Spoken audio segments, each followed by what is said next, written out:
Dun, dun, dun,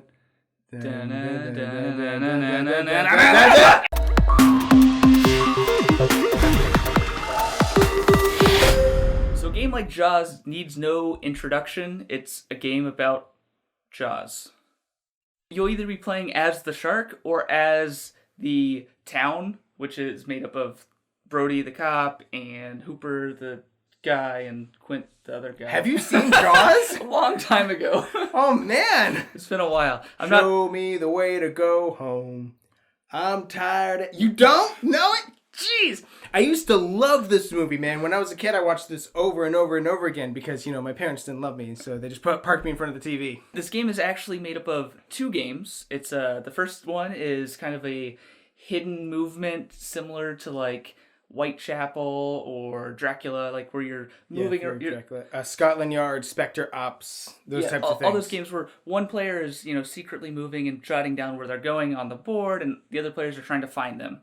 We're trying to find the shark, and we're trying to throw these barrels on it so that he surfaces up. You always have to play, though, with Quint, Hooper, and Brody. Yep. So even if you're just two players, one player has to control all three characters. And I actually don't recommend that. I've done that. I've tried to control all three characters, and it's not, like, impossible, but it's just, it feels like more bookkeeping than it should be. Like, it should be, it really should be a 4-player game.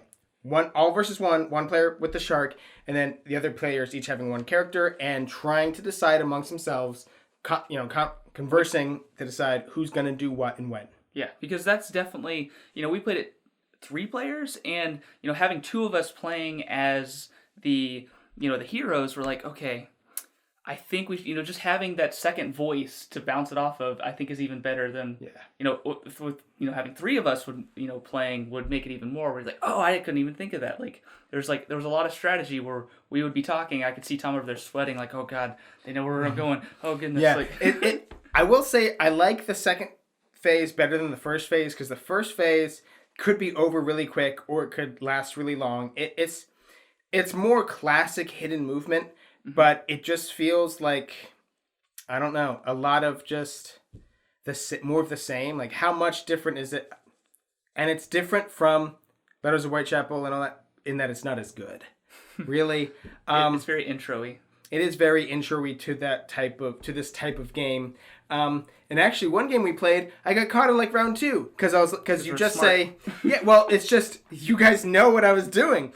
I was like, well, I'm going to do this obvious thing because they're going to think that's too obvious. I'm not going to do that. So then they're going to think I did something else. But like, I would hear them talking and they're like, I think he ate the swimmer and then moved too. Okay, let's check and see if he... I'm like, that's exactly what I did. Get out of my head.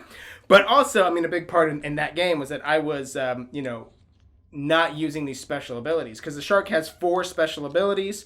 And he always just says that... So afterwards, the shark just says... I ate this many swimmers. I triggered this motion detector if the players even have those out on the board, and I used a special ability. They don't say which one they used. Mm-hmm. So there is a lot of possibility for misdirection, and they're unsure. But also, these people are really powerful too. They have a fish finder, which looks at the spot itself and every adjacent spot. Brody can look at the beach. He can also close beaches. Mm-hmm. There's also Quint can just throw barrels in the water trying to hit you, which is what you want them to do. The main goal. That's the main goal. But also, even if you don't hit him, if you don't hit the shark, then that barrel is just there as a motion detector. So we'll be like, ooh, not only did he eat the swimmer, but he triggered this motion detector. So when did that happen? Type of thing. Yeah, but you only start with the 2 of them. So if you chuck them overboard and you don't spend actions picking them up, then you have to have Brody getting new ones and then carrying them to the dock and dropping them off. So they're or you could pick them up from the water, but you almost don't want it. It's better to just leave them out there as that sensor. So yeah, you definitely have to, as the heroes, either get really lucky and catch the shark turn 2, or strategize to okay, this whole turn you're gonna go pick up a barrel and bring it over here. I'll go to that dock on the next turn and I'll pick up that barrel, so we'll have another barrel. And then he can only carry 1 barrel at a time, so it takes a little while to actually seed enough barrels out there to catch you. Then we get to Act 2. You flip over the board, and it's a dice chucking free for all where Jaws is eating apart our boat while we're trying to fight back. Yeah, and they move around the boat and they position themselves and stuff. And I do think that is a lot more fun because, first of all, you actually feel like you're fighting and not just bobbing and weaving and moving away. You jump and you bite either the players or the boat, trying to destroy the whole boat or kill all the players. And if they fall into the ocean, that one too. The number one word I want to use to describe this game is clunky. Because, first of all, because of the fact that there's 2 games. So there's a lot of rules to remember, little conditions and things. Like the fact that Hooper can move 2... in the first game, Hooper can move 2 spaces and everybody else can only move 1. So, like, that's something to... And everybody has slightly different actions because Quint is the only one who can launch a barrel. Hooper is the only one who can use the fish finder. Now, again, if you're a gamer, you played Imperial Assault, this is not a tough game, but it's definitely an intro game. It is sold as an intro game. It looks like an intro game. It kind of feels like an intro game, but a really clunky one. Because when I jump up, I can either bite the boat or a player, but if I bite the boat and if I damage or destroy it, the person there falls into the water, then I get a bonus attack on them. And as I eat the boat, certain things become more adjacent. Well, what if all of these in the middle are gone and my only places to launch up are right here, or for you to surface? Yeah, for me to surface right there. So, is this adjacent because it's near water? Maybe not. Maybe I could only hit here. But what if all of these are gone, and then the only spaces that come up are these 3? What do I do? Just redraw? What's going on? And it's possible for it to just be 2 spots because some of the cards are duplicates. That's true. They're just different. You get different amounts of dice and different armor for the shark. So, yeah, you could be super far away, and we're just like, okay. I guess you swim up here and bite us, or we just get a safe round this turn. And also, you have to, the players have to specifically target spaces. Like, the fact that things become more adjacent doesn't really help you all that much. You'd think, the more you eat the boat, the more, it could just be right here, and if you jump up here, here, here, it's all adjacent spots, but not really. You still have to target and choose. And then I have an evade value, so you could roll your dice and miss completely. And I could miss completely biting the boat. I mean, that's dice. That's dice, but you have to guess correctly and roll well. It's not just rolling well, you have to guess correctly and roll well. It definitely feels like a shark is slowly eating away at your boat because it takes so long. It's just like, okay, he did damage to the boat, we fell in. We're going to spend our whole next turn getting back in the boat, and then we're gonna get ready to hit. Oh, he didn't pop up there, damn it. Okay, well, I just missed that whole turn. It's kind of slow.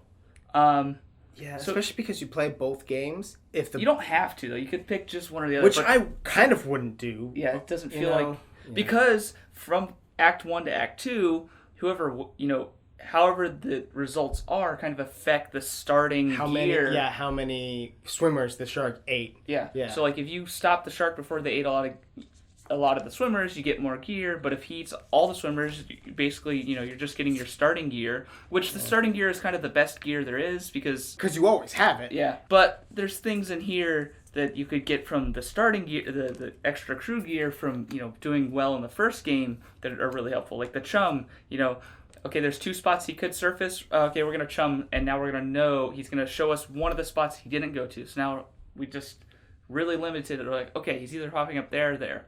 I don't think he's going to go over there because none of us are over there. Or, he is going to go over there because none of us are over there. There's this whole, mind game. He's already picked where he's going to come up, and now we got to think about it and strategize. It's definitely a strategy game, and it's great that it's, something that exists that's, sold, it's going to get people into the market, but it might leave a bad taste in some players' mouths because there's a lot to learn. There's a lot of little clunky rules. I mean, if you're really into Jaws... it's probably going to help. I mean, I wasn't into Jaws, so... Because you're not a true American, really. Yeah, I guess. But, I had fun, strategizing. It's not the best game that I've ever played, though, by far. I was overall pretty disappointed in this game, and I wanted this to be really good. I don't like saying that. I'm disappointed in the fact that I'm disappointed. One quick aside that I'm going to say is when I say it looks like an intro game, it's because the graphic design is pretty lame. And a lot of intro games do that. Very mass market, very not spend a lot of money focusing on it, just get it printed and kind of get it out there. I mean, it looks like It's from Jaws though. Like I feel like it has that 80s feel. 70s. 70s. Even older. Like it's a piece of crap movie. It's true that they did capture that feel, but it feels like they did the laziest way of doing that. You know, like especially like in the boat here, it isn't taking up all of the board. Like there's all this dead space. All the cards are just called Shark Ability and Enmity Event and Hooper Gear. Like they could have put a little bit more effort into thematically calling things better stuff. Not having, like again, just Shark Ability could have been called like a Pounce. Hooper Gear, like I don't know. It's just very generic feeling. I do like that all the swimmers are different. That's cool. A nice attention to detail there. Villainous. Same company did Villainous. Also a pretty intro game that's using a popular IP that I think will bring people into the hobby market. We all want to grow the hobby. That's a very big goal for a lot of people. Probably for Ravensburger too. Let's say if somebody picks up Villainous and takes it home, it's a pretty ambitious game to be an intro game anyways because of all the variable player power, variable player power, asymmetrical win conditions. Mm-hmm. Let's say 60% of people liked it and get into the hobby because of it. 20% didn't, and 20% don't care. Okay, with this game, I would say it'd be almost like 40 to 30% people like this game and get into the hobby. 60% didn't like it, and then whatever percentage left over. I'm not doing that. But I'm saying I think more people will be turned away from more advanced board games by this one than not, in my opinion. Because of it's so clunky, because it takes 2 moves to get back in the boat when you fall out. You get a bonus roll when somebody falls into the water. You have to roll those individually. Like so many little clunky rules for both games. And if it's your first time playing, any game and you go to play both of these games back to back, it's gonna be a long experience. It's gonna be like 2 hours or more. And again, I wanted this to be good, and some people may like it. It may be good for some people, mm-hmm. and it's not terrible. But my expectations were just so high. It's not super polished. Like it's not. It feels like it needs to go through another stage of design, maybe. Now, granted, we've only played it a few times, so maybe it's more balanced. Maybe they did play this in a bunch to try and find the right balance, and they think this is the best balance. But it doesn't feel super balanced sometimes, Yeah, I mean, it definitely, when we were having the fight at the end, it felt like the shark was going to win, then it felt like we were going to win. It kept swinging back and forth, so I guess there's balance there, but it came down to a lot of like just okay, we're gonna chuck these dice. Okay, we didn't hit you. Okay, you're tearing up our boat. Okay, we did finally hit you, and the shark has a ton of health. Yeah. So it feels like you're never gonna win, especially as your boat's just crumbling around you, and you're using up your gear. There's only a couple pieces of gear that you have that actually stick around that are permanent. A lot of it's just like a single-use thing. So like even if you do really well in the first act and you get a ton of gear, you're gonna spend it real quick, and then all it gives me is I have less shark abilities. So I have those like special abilities that maybe don't even fire. Like I'm still have a lot of health and still, I don't know. I was pretty disappointed. So we'll have a link.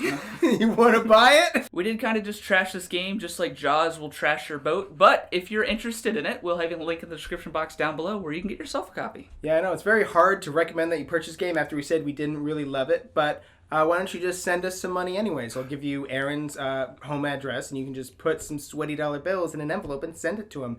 And while you're doing all that, subscribe to our channel so you'll never be bored.